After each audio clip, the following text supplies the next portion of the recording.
नमस्कार, मी वैष्णवी बोधे. चला तर पाहूया आपण खोड, रचना, प्रकार व कार्ये.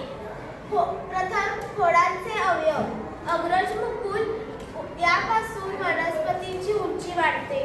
बेरे, पक्षीय मुकुल, फांद्या वाढतात. कांडे. चला तर पुढे पाहूया खोडांचे प्रकार.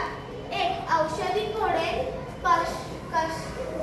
काष्ठमय खोडे, जमिनीखालील खोडे, बटाटा, हळद, आले, सुरण, रूपांतरित खोडे, कंद, धावते खोडे, तणाव, काटे. चला तर पाहूया खोडांचे कार्ये.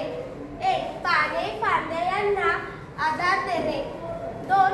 पाणी, पोषक तत्वे यांचे वहन करणे. प्रकाश संश्लेषणात मदत करणे.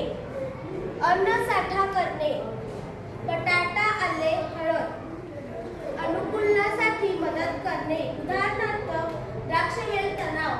प्रजननात मदत करणे. उदाहरणार्थ गुलाब, जास्वंद. उत्सर्जनात मदत करणे. उदाहरणार्थ डिंक, बाबूळ, शेवगा. चला सांगा पाहू खोडांचे अवयव.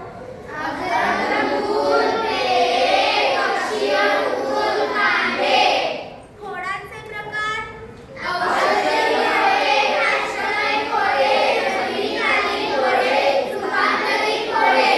खोडांची कार्ये. पाने, फांद्या यांना आधार देणे. पाणी, पोषक तत्वे यांचे वहन करणे. प्रकाश संश्लेषणात मदत करणे. उदाहरणार्थ केटीस. 14. अन्न साठा करणे. उदाहरणार्थ बटाटा, आले, हळद.